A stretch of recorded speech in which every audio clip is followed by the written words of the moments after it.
Why President Buhari made anti-corruption war his top priority, Osinbajo.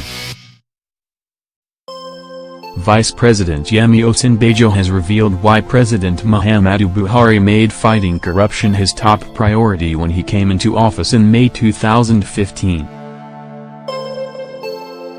Speaking at the 2017 graduation ceremony of students of the National Institute of Policy and Strategic Studies, NIPS, in Kuru, Jos in Plateau State, Osinbajo said President confirmed that Nigeria's underdevelopment was as a result of corruption and mismanagement of public funds.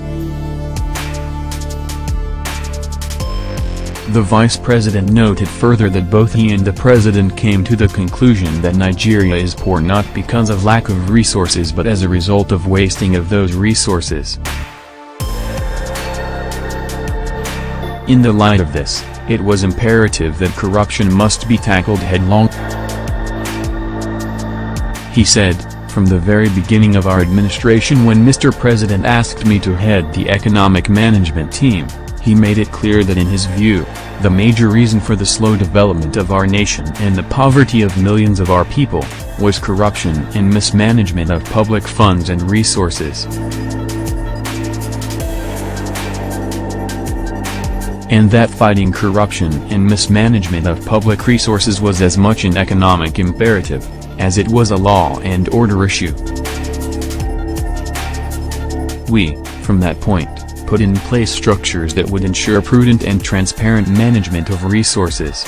In July 2015, the President ordered that all MDA's funds should be paid into the Treasury single account.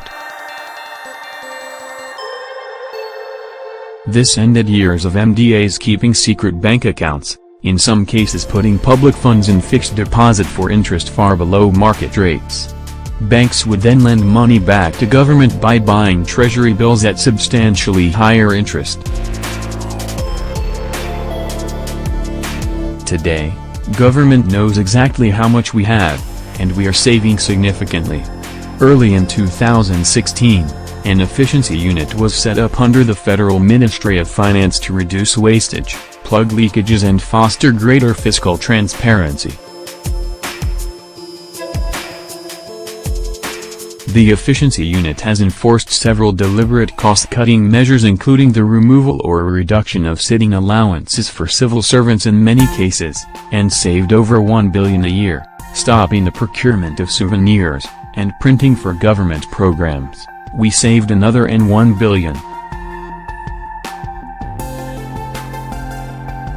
By reviewing travel expenditures, and negotiating procurement discounts, we saved 15 billion. We have also removed or reduced meals and refreshments for meetings, and saved another 1 billion annually.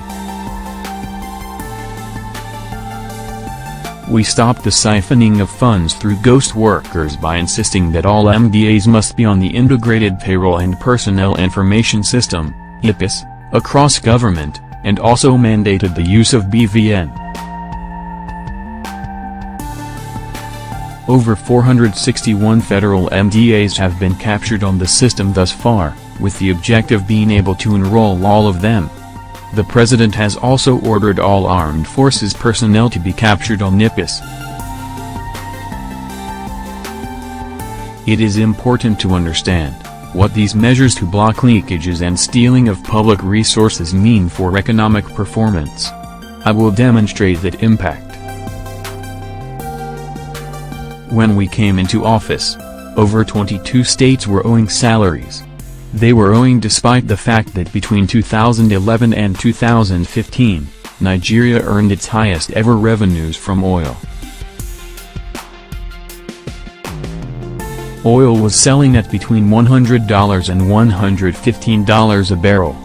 Yet reserves between 2014 and 2015 fell from $35 billion to $28 billion in April 2015. When we came into office, oil prices fell as low as $28 a barrel. The unrest in the Niger Delta, especially the vandalization of pipelines and oil and gas assets, reduced the production at some point by over 1 million barrels a day.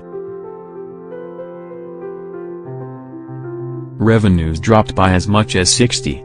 But with 60 less revenue, we started a series of bailouts for the states, to enable them pay salaries and pensions. With 60 less revenue, we were able to provide about $1.3 trillion for capital expenditure, the largest amount for capital in our nation's history. For the first time in 5 years we saved $500 million, and invested another $500 million in the Sovereign Wealth Fund. Today our external reserve stands at $35 billion, the highest in the past 4 years. We have made the point, that Nigeria is not poor because it has no resources, it is poor because a lot its resources are stolen or mismanaged. We can do a lot more with far less, if we don't allow stealing.